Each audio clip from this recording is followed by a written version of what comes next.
Selamat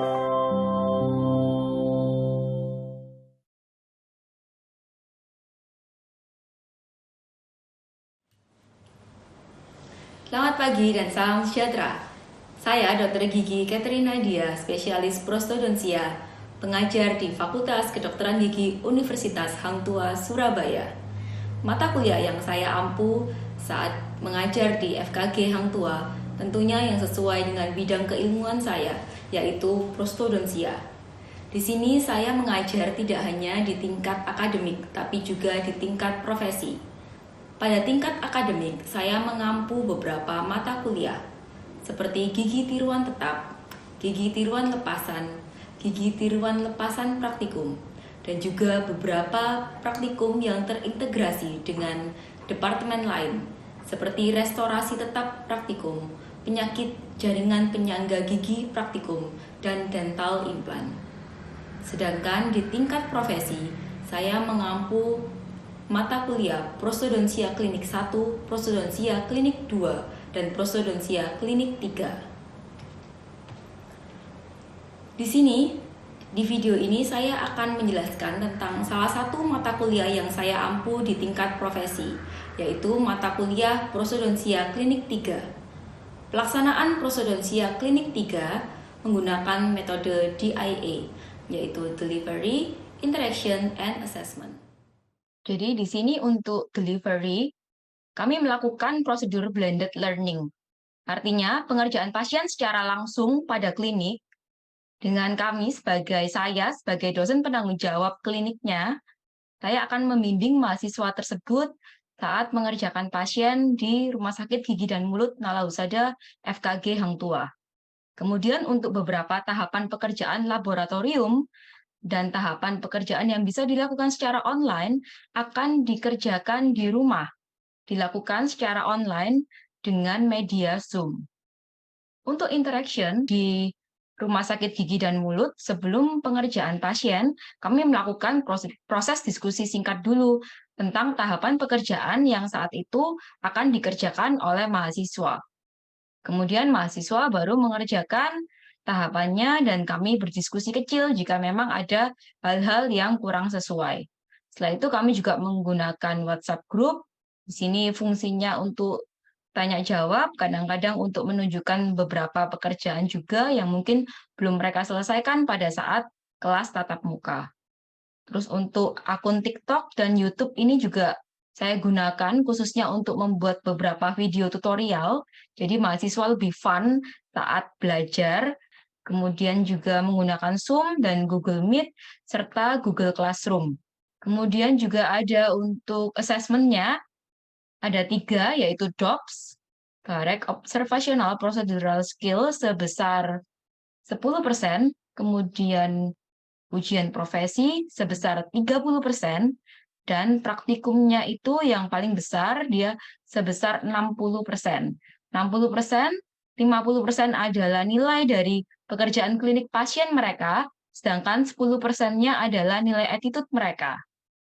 Mata kuliah ini merupakan mata kuliah pada tingkat akhir di tahap profesi, dan sebelum masuk ke mata kuliah ini, mahasiswa wajib menyelesaikan beberapa mata kuliah prasyarat, seperti di tingkat akademik, gigi tiruan tetap, gigi tiruan lepasan, dan gigi tiruan lepasan praktikum, serta penyakit jaringan penyangga gigi praktikum, restorasi tetap praktikum, dan harus menyelesaikan juga di tahap profesi mata kuliah prostodontia klinik 1 dan prostodontia klinik 2. Sebelumnya saya akan menjelaskan deskripsi singkat mata kuliah ini. Mata kuliah ini berbobot 2 SKS dengan tatap muka seminggu 2 kali.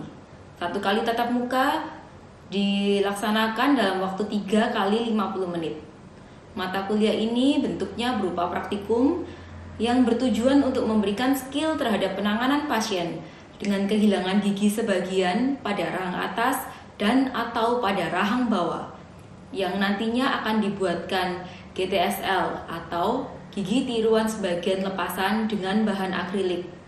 Berdasarkan penerapan beberapa teori seperti teori anatomi rongga mulut, temporomandibular joint, teori tentang GTSL itu sendiri, Selain itu, mahasiswa diharapkan juga memiliki skill yang baik dalam memikirkan rencana perawatan yang akan dikerjakan pada pasien. Dan untuk masa pandemi ini, pasien dikerjakan secara berpasangan di klinik prostodontia. Untuk tahapan pekerjaan laboratorium dan atau yang resikonya tinggi yang tidak bisa dikerjakan langsung pada pasien, disubstitusi dengan pengerjaan pada pantom, di mana mahasiswa wajib membuat beberapa video simulasi pengerjaan pasien yang dikerjakan di pantom, kemudian dipresentasikan melalui Zoom kepada instruktur yang ada di ruangannya saat itu. Setelah itu, instruktur akan memberikan tanya jawab diskusi tentang tahapan pekerjaan yang saat itu dipresentasikan oleh mahasiswa. Untuk CPMK Prostodontia Klinik 3, diantaranya yang pertama, mahasiswa mampu menerapkan teori anatomi rongga mulut dan struktur temporomandibular joint dalam melakukan proses identifikasi pasien dengan melakukan pemeriksaan intraoral maupun ekstraoral. Kemudian mahasiswa mampu menentukan pemeriksaan penunjang yang tepat untuk pasien dan kemudian menginterpretasikan hasilnya secara tepat. Yang ketiga, mahasiswa mampu menentukan diagnosis pada pasien. Yang keempat, mahasiswa mampu menentukan perawatan pendahuluan pada pasien. Yang kelima, mahasiswa mampu menjelaskan berbagai macam rencana perawatan pada pasien. Yang keenam, mahasiswa mampu membuat rencana perawatan pada pasien, termasuk menentukan desain gigi tiruan sebagian lepasan. Dan yang ketujuh, mahasiswa mampu memasang, melakukan evaluasi dari sebuah protesa gigi tiruan sebagian lepasan akrilik di bawah bimbingan DPJP atau dosen penanggung jawab pasien. Dan yang kedelapan, mahasiswa mampu menguasai iptek kelautan dan kemaritiman dalam penerapannya di kedokteran gigi dalam bentuk studi kasus. Referensi yang sering digunakan di klinik prostodontia. Tentu saja setiap referensi ini akan kami update terus jika ada perkembangan. Beberapa materi pembelajaran yang ada di mata kuliah ini, yaitu pemeriksaan subjektif pada pasien, pemeriksaan sistem stomatogenetik dan pemeriksaan keadaan umum, penentuan indikasi pemeriksaan penunjang lab seperti pemeriksaan darah, sitologi, mikrobiologi, maupun biopsi, interpretasi pemeriksaan laboratoris, penentuan pemeriksaan radiologi baik intraoral maupun ekstraoral, interpretasi hasil pemeriksaan radiologi baik intraoral maupun ekstraoral, kemudian analisis kondisi fisik, psikologis dan sosial melalui pemeriksaan klinis untuk merencanakan penata laksanaan yang lebih lanjut. Selain itu, mahasiswa juga mendapatkan materi tentang analisis riwayat penyakit, temuan klinis, laboratoris, radiografis penyakit mulut, diagnosis sementara, diagnosis kerja, diagnosis banding, dan prognosis penyakit gigi dan mulut. Kemudian mahasiswa juga dapat materi tentang identifikasi kelainan dental, skeletal, fasial, akibat gangguan tumbuh kembang, serta hubungannya dengan fungsi dan estetik. Manifestasi berbagai penyakit sistemik di rongga mulut pada pasien medik kompromis, konsep kehilangan gigi, penentuan indikasi perawatan kehilangan gigi-gigi permanen, prinsip-prinsip tindakan perawatan kasus kehilangan gigi permanen dengan gigi tiruan cekat dan gigi tiruan lepasan, kemudian prinsip-prinsip pemilihan gigi penyangga gigi tiruan, evaluasi dan penanggulangan masalah pasca pemasangan gigi tiruan, penentuan indikasi perawatan kelainan sendi temporomandibular dan oklusi gigi, prinsip-prinsip tindakan perawatan kelainan oklusi gigi dengan koronoplasti, prinsip-prinsip tindakan awal perawatan TMJ non-bedah, prinsip-prinsip tindakan evaluasi hasil perawatan non-bedah TMJ dan oklusi dental. Selain itu juga pengelolaan ketidaknyamanan, rasa sakit, dan kecemasan pasien dalam penata laksanaan perawatan dengan pendekatan farmakologi maupun non-farmakologi. Selain itu juga pemilihan obat dan penulisan resep, prinsip-prinsip tindakan kerjasama terintegrasi secara profesional di bidang kedokteran gigi atau intradisipliner, prinsip-prinsip tindakan rujukan di kedokteran gigi, dan ada juga penilaian tingkat resiko atau risk assessment seluruh penyakit dan kelainan gigi dan mulut berbagai usia untuk menentukan prognosis dan rencana perawatan pada pasien. Kemudian untuk sistem pembelajarannya.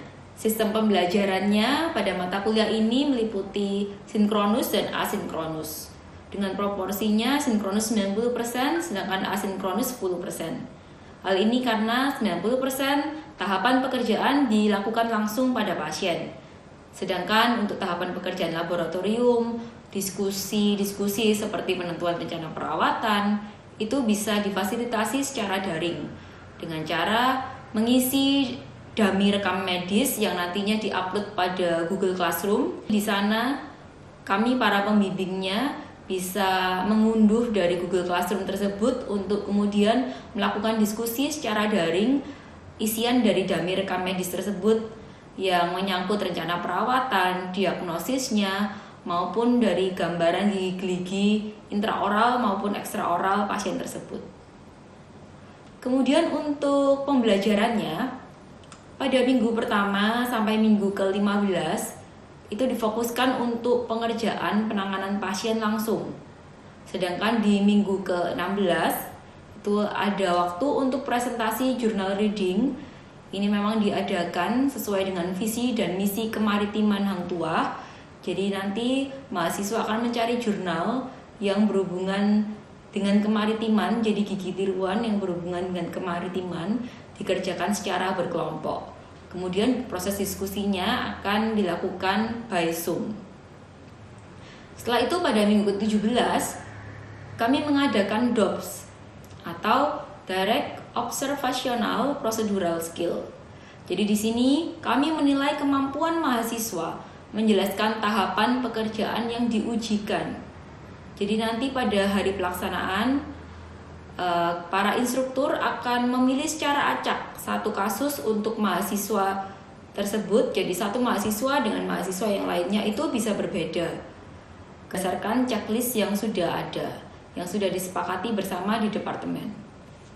Setelah itu di minggu ke-18 akan diadakan ujian exit exam Departemen Prostodoncia atau dikenal dengan nama ujian profesi. Jadi di sana nanti satu penguji berhadapan dengan satu mahasiswa, tanya jawab secara lisan. Kami menampilkan kasus secara daring. Nanti setelah itu mahasiswa diberikan kesempatan untuk memikirkan jawabannya dulu, membuat desain gigi tiruannya dulu. Setelah itu kami lakukan proses tanya jawab. Untuk penilaian juga menggunakan checklist yang sudah disepakati di Departemen Prostodoncia. Sedangkan untuk tahapan praktek, semua pengerjaan pasien dikerjakan di Rumah Sakit Gigi dan Mulut Nala Husada, Fakultas Kedokteran Gigi, Hang Tuah, Surabaya. Di sana ada ruangan aerosol dan ruangan non-aerosol. Untuk pengerjaannya sendiri tergantung dari tindakan yang saat itu akan dilakukan oleh mahasiswa tersebut. Kemudian kami sebagai dosennya atau yang dikenal sebagai dosen penanggung jawab pasien akan memberikan bimbingan. Bila perlu kami akan membantu dalam penata laksanaan pasien si anak didik tersebut. Juga bisa berinteraksi dengan kami dengan cara bertanya dulu, berdiskusi dulu singkat di awal sebelum pengerjaan.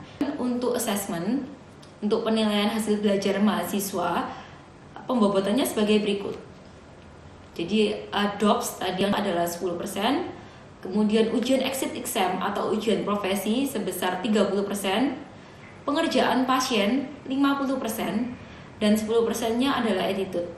Jadi di sini attitude ini termasuk ketepatan waktu pada saat datang, kemudian kesopanan juga, bagaimana mahasiswa tersebut memperlakukan pasien, bagaimana mahasiswa tersebut memperlakukan rekan sejawatnya atau kami dosen pembimbingnya juga.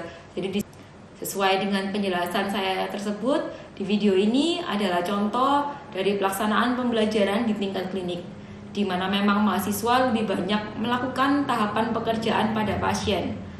Namun memang pada masa pandemi, sesuai dengan SK Afdogi nomor 630, beberapa tahapan prosedural klinik yang beresiko menghasilkan aerosol tetap kami substitusi dengan pengerjaan di pantung. atau pengerjaan yang simulasi saja. Jadi secara daring ditampilkan oleh mahasiswa tersebut.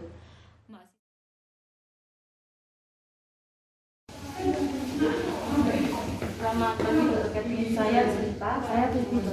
Ini mau melakukan kontrol terhadap. Oke, yang kita apa itu? Yang pertama kita analisis pasien dulu dok. Kita tanyakan kepada pasien apakah ada keluhan pada saat pemakaian, terutama pada saat makan. Lalu kita tanyakan apakah ada rasa sakit pada saat pemakaian. Untuk nyunyahnya dilakukan 2 sisi dok, kanan dan kiri. Lalu pasien juga ditanyakan lagi dok untuk cara pembersihannya bagaimana. Lalu pada saat malam hari dilepas atau dipasang. Lalu pemeriksaannya intraoral. Untuk intraoralnya kita cek apakah di ruang hamilnya ada resi. Lalu kita cek juga retensi dan stabilisasinya dok. Caranya retensi. Kalau cek retensinya itu kita beri tarikan ringan pada lamanya, jadi tidak ada ungkitan. Berarti retensinya baik. Stabilisasinya kita instruksikan pasien untuk menggigit menggunakan mulut pada satu sisi. Jika satunya tidak terungkit, berarti stabilisasinya baik. Terus untuk KIE-nya adalah samping yang masuk adalah 2 nggak ada ya. Terus cara melepas dan pasangnya bagaimana? Bisa? Masih ingat ya? Ya. Lalu untuk pada saat makan dipakai? Dipakai ya. Kalau pada saat tidur dilepas. Kalau membersihkannya? Yang harus pakai spot, yang giginya pakai sikat gigi yang halus. Layak kita lakukan cek intraoral itu. Jadi yang pertama kita cek rambut pasiennya dok. Kita cek apakah ada lesi atau tidak. Lalu yang kedua kita cek retensinya dok dengan cara beri ungkitan ringan pada kelamarnya. Jika tidak ada ungkitan, berarti retensinya baik. Lalu yang kedua kita cek stabilisasinya. Instruksikan pasien untuk menghubungi gundukan mulut pada salah satu sisi. Jika tidak ada ungkitan, berarti stabilisasinya baik. Setelah itu kita cek juga apusnya dok dengan menggunakan aplikasi. Papernya aja.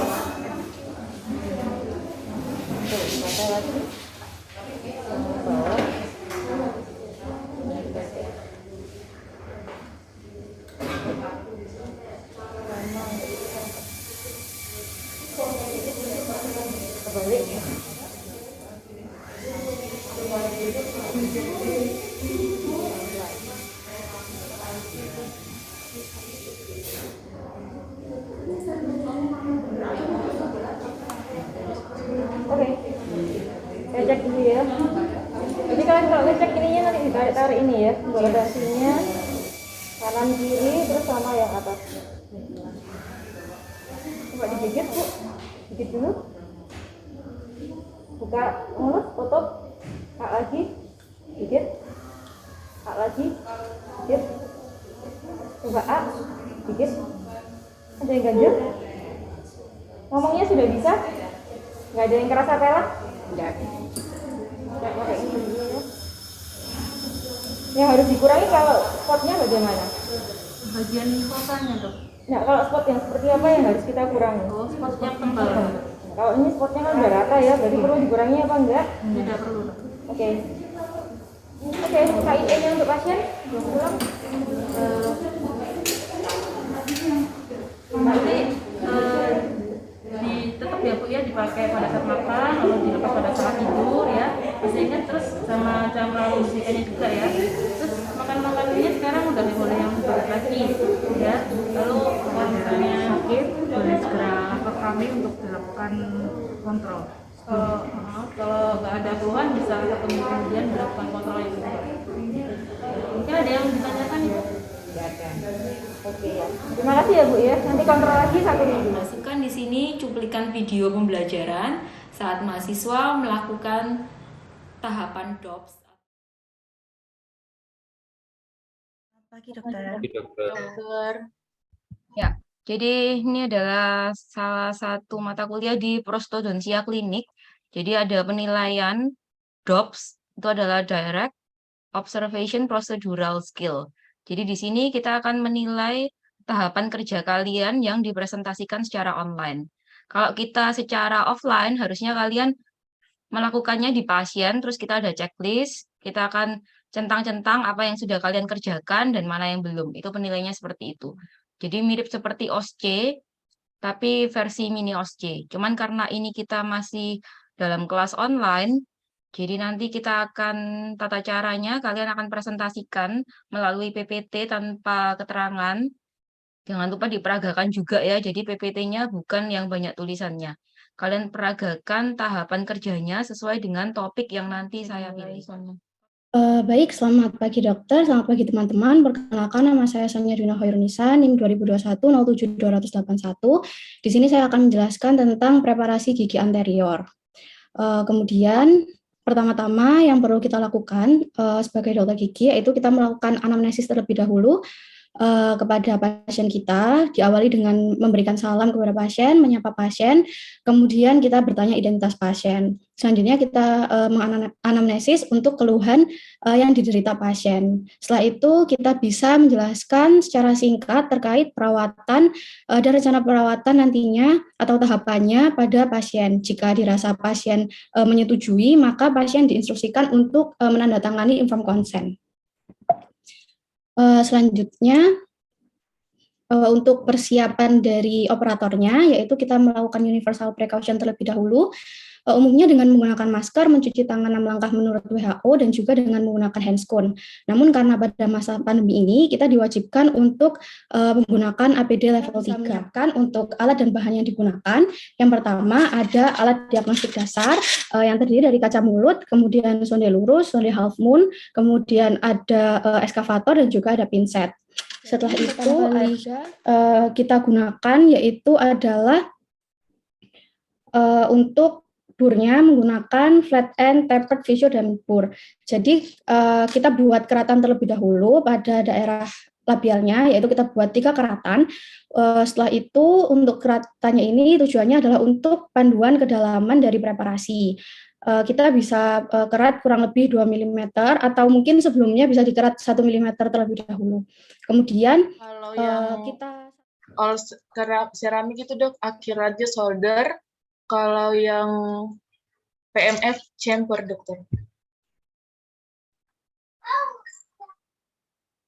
Oke, jadi nanti kalau kita beda akhiran gitu, nanti bedanya di mananya lagi, Waude? Untuk dapat akhiran yang berbeda itu berarti kita perlu apa yang beda di situ?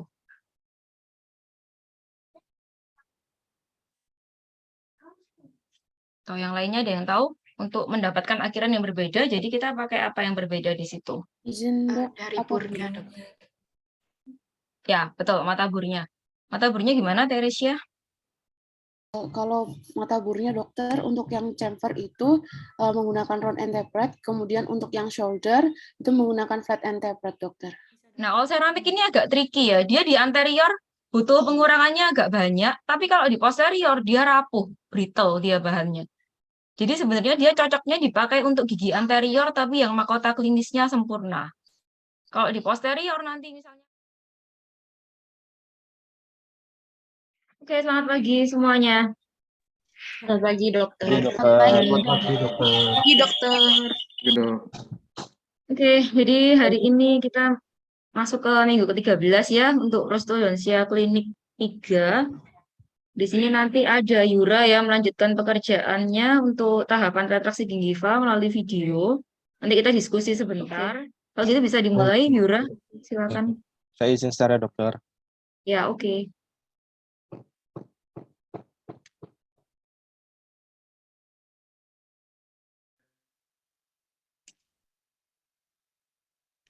Retraksi gingiva. Alat dan bahan.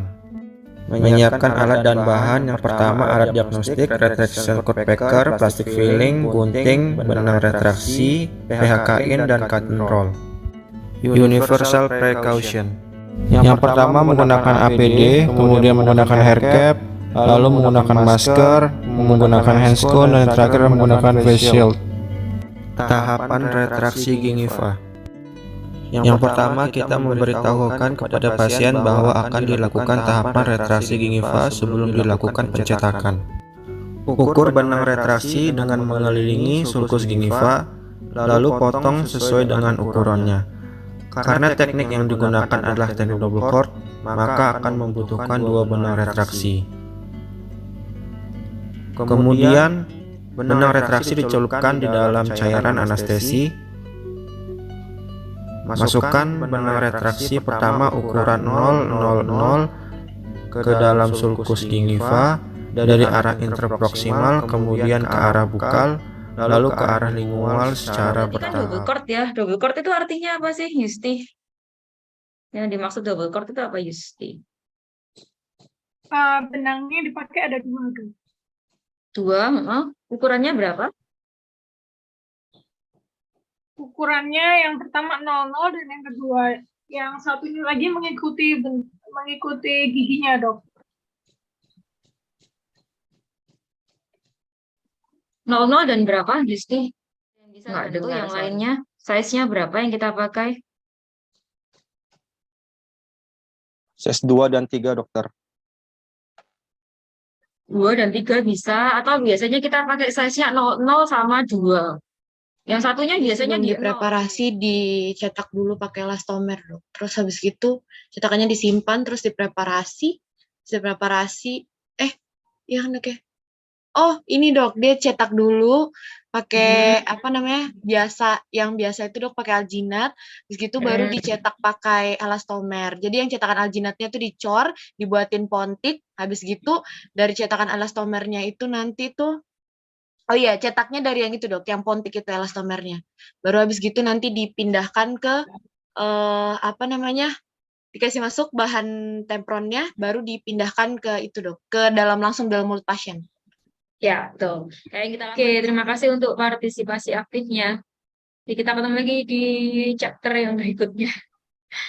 Oke, selamat pagi semuanya. Dokter. Terima kasih banyak, Pagi, Dokter. dokter. Terima kasih, Dokter.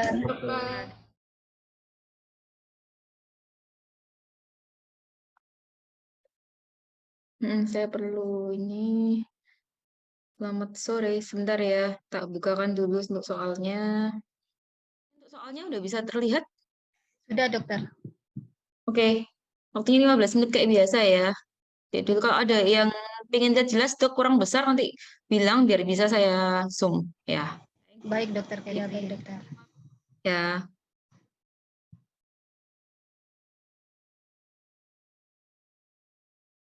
Oke, kita mulai untuk ujian profesinya.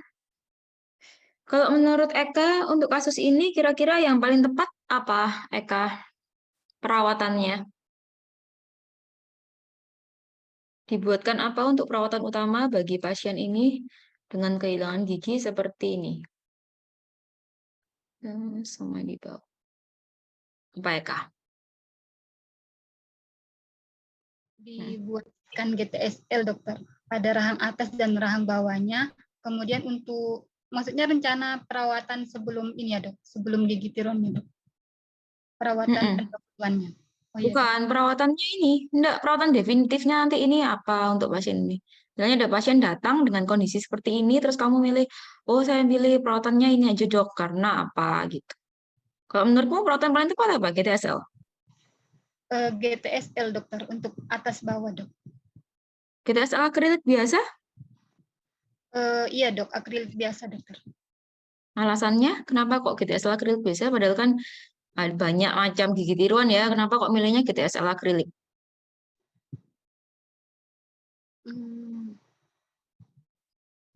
Berdasarkan apa? Oh, karena ini alasannya apa? Kenapa kamu kok milih itu?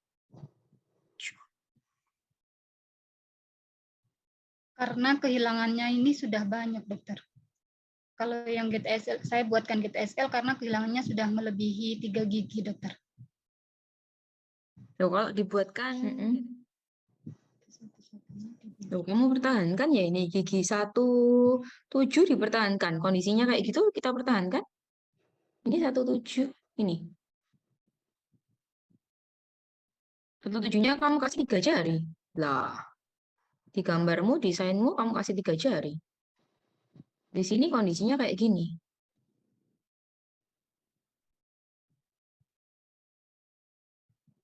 Ini kasih 3 jari.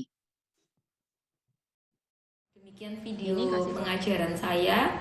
Saya Katrina dari Fakultas Kedokteran Gigi Universitas Hang Tuah, Surabaya.